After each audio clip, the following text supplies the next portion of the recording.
Taipoutini, the majestic West Coast. It's an ancient wonderland with a turbulent history. A land where warriors fought and blood was spilled. But when Tūhuru made his final journey over ka tiritiri o te moana to claim this land full of riches, he didn't do it alone.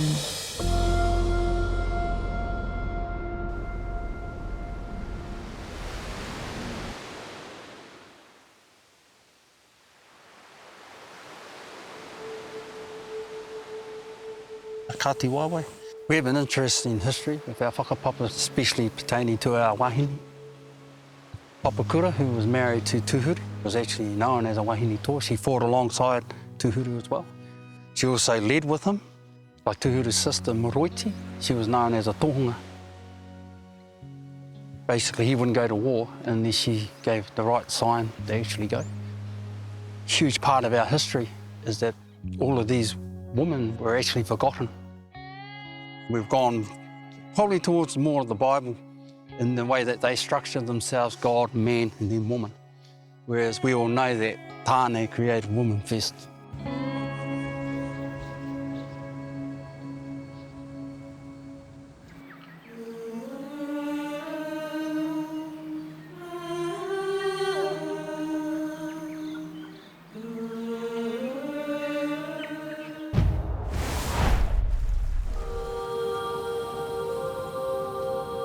The role of wahine Māori on this whenua, as fierce warriors and leaders, was almost lost to history. But when the gates of Arohura Marae were finally opened in 2014, it was an opportunity to restore this legacy by reviving tikanga Kāti Waiwai. We revived it when we opened up our marae tūhuru, when we done the wero, and we allowed our wahine to come out and participate in an area that's solely male. And this is how we acknowledged our women that actually fought alongside their men.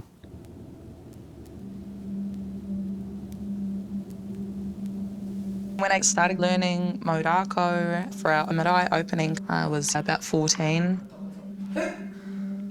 Not having ever really seen wahine Māori being able to do it and being told, you know, like this doesn't really happen that often. And the reason why we were able to do that is because we had people like Papakura leading her own war parties. It was really nice. I learnt a lot. I learnt how to fight. I learnt how to defend myself. We got to learn about all these different battles that, you know, our people were involved with in local areas, and I got to retell those stories.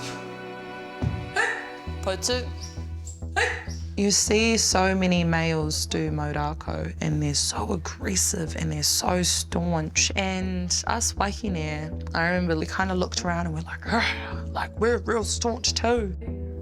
This real beautiful auntie of mine, she came down to one of our wānanga and she's looking at us women like, oh, they're pretty tough, eh? Let me teach them how to be feminine. And so we got to spend this wānanga where we just learnt about what it is to be a wahine, what it is to have this feminine, goddess-like essence about ourselves. Takaroa. I'll feel you right around until you spin back. What we wanted to do was really push on highlighting who our ariki te pairu were, our queens, because there were a lot of them, and there were quite a few of them that were tohunga as well. There has been a bigger resurgence of re-indigenising and bringing back how it once was, to bring back balance.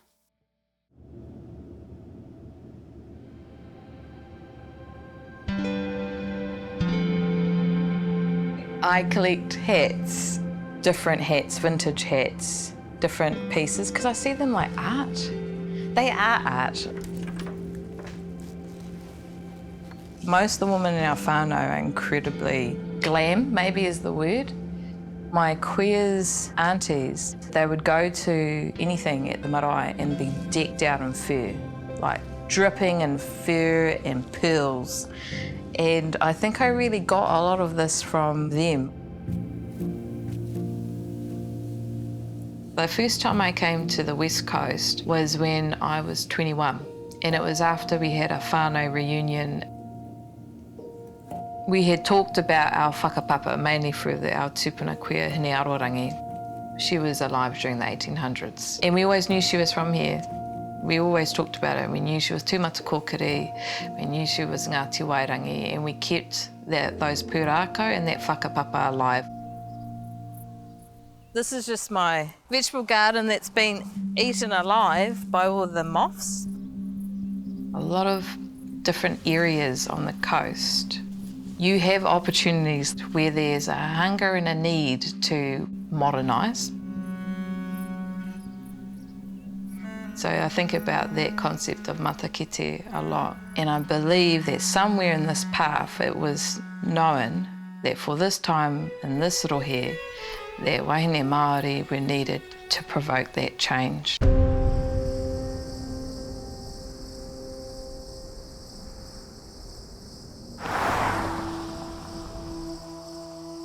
The West Coast is a really interesting place because it's almost a bubble, separate from the rest of Aotearoa. And it's largely the geographical barriers that have caused that, as well as the tides of people, just as much as they talk about, you know, te tai pautini. It's the tides of people that have come in here that have created a silo. So we've got about 150,000 estimate collection items in this little museum. You know, because we've been around since the 1800s. Anything is possibly lurking here. We don't know what is in every single box, which is a really unfortunate thing, but not uncommon. I moved here for the mahi to redevelop and open this museum. My purpose has always been, you know, hei pena pena, hei te aki taonga. The museum for a long time focused predominantly on the colonial history, and we knew we needed to lift up and highlight that, you know, this collection, yeah, it's old, but it's quite diverse. You have taonga Māori, you've got collections from the past Jewish communities, Chinese communities. We care for this taiaha, or portion of a taiaha, on behalf of Makawhio. I have a feeling that was part of them putting their taiaha to sleep, which is good. It's important. It's important that taonga are put to sleep. And after we finish here, we're all having a kariki and I have to put them back to sleep.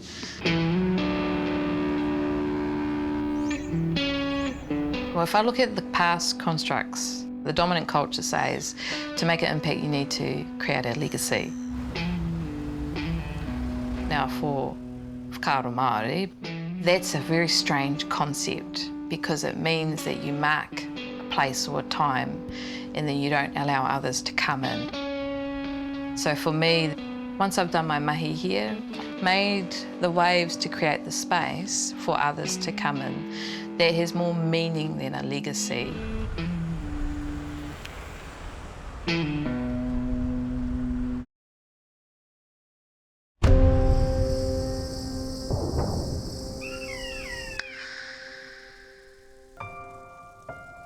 Tangata whenua have lived on the West Coast for hundreds of years. The heartbeat of this whenua is the heartbeat of the people. So now, as Māori reclaim the mātauranga that was suppressed by colonisation, Te Tai Pautini is in a period of growth and restoration, renewal, healing from the scars of history.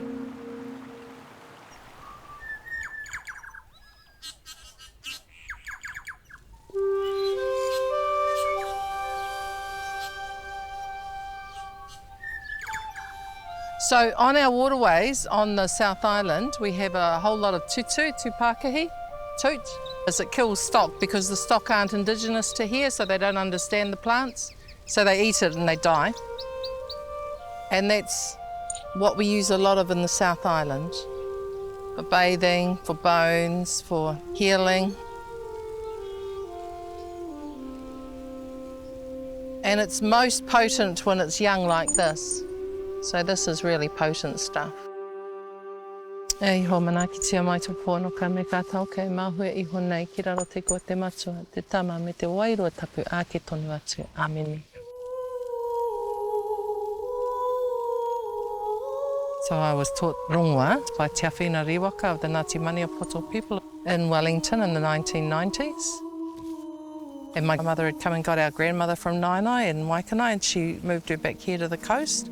So there was nobody in Wellington to cook my kai that I was used to, and I couldn't cook. So I didn't have the flavours of home anymore. And I took Eliana and Tracy to primary school, and I could smell a boil up. So I followed my nose to where the smell was.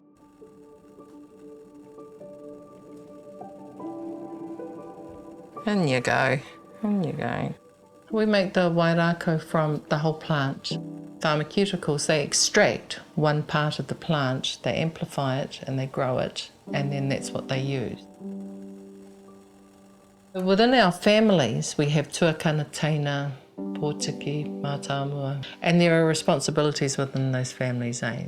Tuakana have to look after every frickin' little demon, and all the little demons got to listen to the tuakana.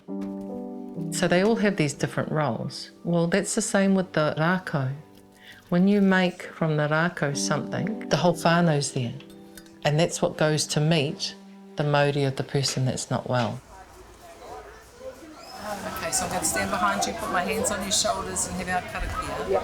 Because it's tapu, the work that I'm about to do on you.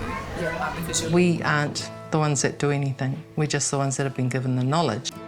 50 people could be at a workshop. We could make a wairako. The mauri will determine how it's going to deal with that person. So that room of 50 people might find healing in all sorts of different places in their body.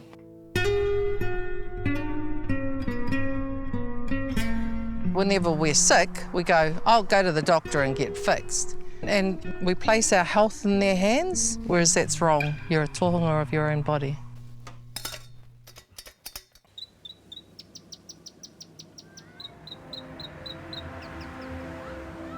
Whare Manaki o Te Taipōtini is a kaupapa Māori space, led by a passionate group of wahine. The mahi they're doing is to connect and āwhina the wider community. But for the wahine driving it, it's also become a vehicle for healing. Because I've got like a bit of a colourful past. A few years ago, I never would have ever seen myself doing anything like this, let alone managing the place. And for a long time, every morning I'm getting ready to go to work and I'm like looking in the mirror like, today's going to be the day that they're going to see right through all of your crap. You're a big fraud. I can't even remember the last time I spoke to myself like that in the morning, you know? Whare Manaki has definitely grown me. This is our storage room. Every Thursday we get a pallet of kai from like a food rescue place. So we don't know what we're going to get. And it's stuff that like the boxes are damaged or is coming close to its expiry date, or they've had too much and so they've rescued it and they distribute it out. And that's how we fill our pātaka. The lady I'm talking to at the moment, she's a housing navigator for Christchurch Methodist Mission. A lot of her clients don't like to come through. They have a bit of anxiety and that. So like if I can give her some kai, she can have it in her boot. And when she goes and meets with her whānau, if they're in need, she can be like, hey, I've got some stuff. We've got really good relationships with services and agencies here, and I think helping whānau, that's the main way forward. Like we've got their direct dial numbers now, so when some of our kiritaki come through the door, we can get them in, you know, or help get them sorted sooner rather than later. Helping other people is really healing as well. We can all relate to them, and sometimes some of us can relate a lot more than others can, and that's where we sort of move in and be like, I know how to help this one. It can be quite triggering, but that's all part of learning and stuff as well.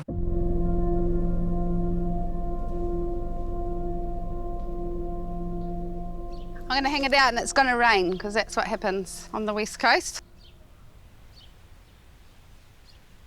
I just risk it. This whare was moved here from Ōtautahi, actually. There's no power or services to this land. So then we've been trying solar, which on the west coast is also quite difficult, solar, as you can imagine.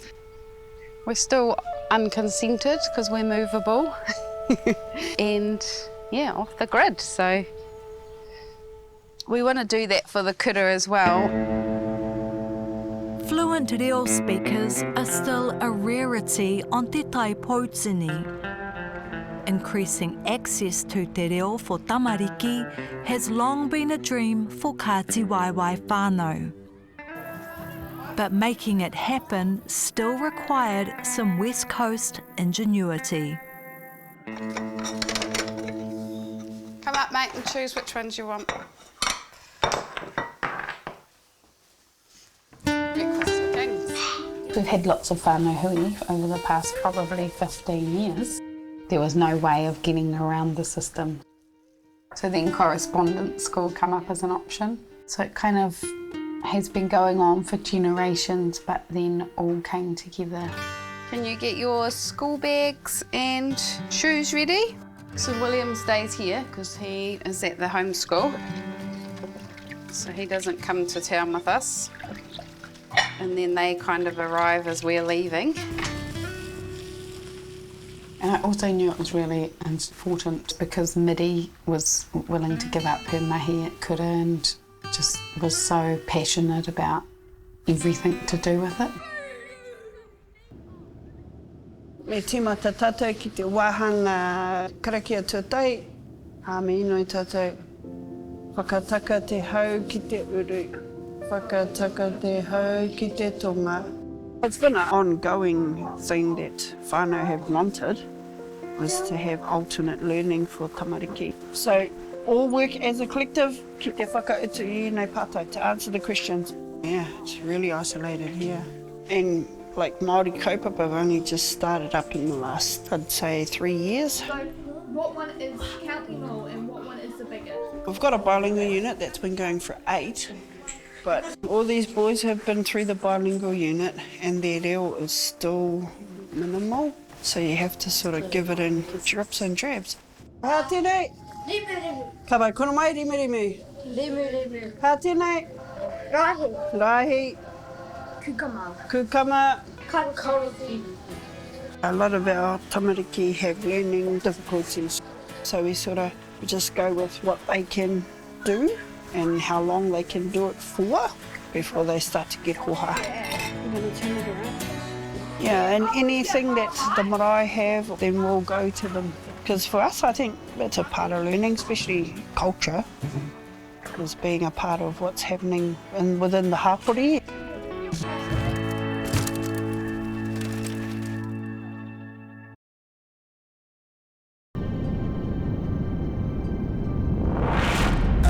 Here on Te Taipōtini, the fog is lifting.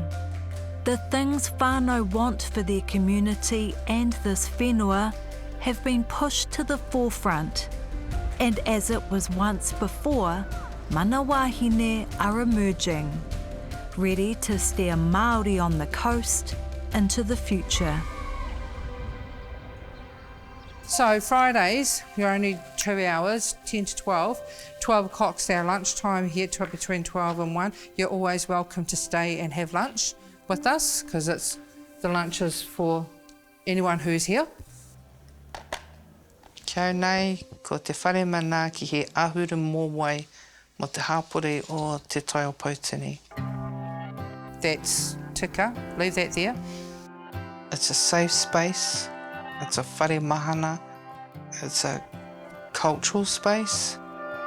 And build a really tall one, darling, and then smash it. Tautoko manawa o whare manaki is Eli. Eli ana mai awa. So the hospital got this PLD thing. Eli's signed me up to talk. She's like, please, it's not a definite, we'll have a kōrero. And I was like, no, I'll go. She was like, wait, what did you just say? I was like, no, I said I'd go. I'm having a not difficult day today. Eli has a really big focus on growing us as individuals and as a team. We had this one PLD that she wanted to put us through and it was personality stuff and we're like, It's just thing that she's making us do. Like, we got down there and we were like, oh. By the end of it, I come back and gave her a hug and I was like, I'm so sorry for being like a naughty kid that freaking acts up every time you try to make me do something. That was amazing. We have abundance of fresh produce to share. It just takes a little bit of encouragement. You know, a lot of the wahine we've got in our whare can't believe that they're working, you know, full-time in this community, doing mahi that's important to them, going away to professional development, studying diplomas this year in areas of interest to them. 1, 2, 3, 4, 5, 6, 7, 8. I've been lucky enough to be surrounded by people who inspire me in my life to just keep pushing and keep doing better. And I guess as we do that in this community, I'd like to think that it encourages others to take up that challenge. The more of us who feel good about ourselves, who can lead our own whānau on this journey, the more well our whānau are going to be. Many hands make light work.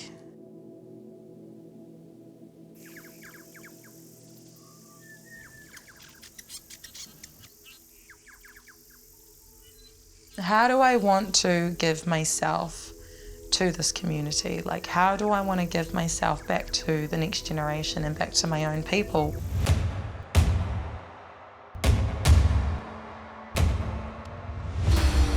The one thing that's really helped me be like that strong wahine toa is maurako. Pautoa. Te paitai o te raki. I have a younger sister, Lucy. She just recently moved home and I was just like, dude, you've been a part of this with me since the beginning. Do you want to be a part of the regrowth of it? And so that's what we've decided to do. 2. Toko mua. 2. Toko roto. 2 paitoru. We can teach wahine on the coast here how to do maurako. We can give them that experience that empowered me. Tahi, rua, toru. I want to try and be the best version of myself to give the most. You know, there's so much work that needs to be done, and if it's not for my generation putting in the effort and putting in the time, then it's kind of like a waste of time for all of those that have tried so hard to get to this point, you know? Kahui. Ka pai? Te Tai Pautini is riding an unstoppable wave of change. And wahine Māori are at the helm. They're reclaiming tikanga, and as Papakura did before them, building a brighter future for the next generation.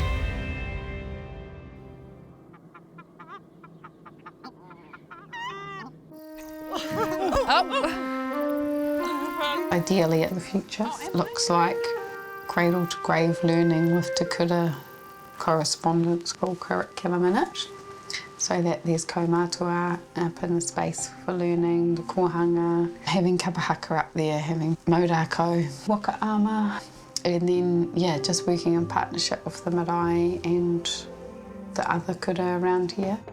Yeah, and we're all following. Who are we all following? William. Remember, lean left. When I first moved here, doing reo classes and all that, a lot of people were like, oh, why do we want to do that for? That's going to do nothing for me. You know, they think education is all about te ao Pākehā, which is not the case. All together, tahi, tahi, follow, you got to follow. My end goal, it is to bring our culture back into ngā tamariki, the next generation, so that they can carry it on. Pull back, pull back. Good stuff.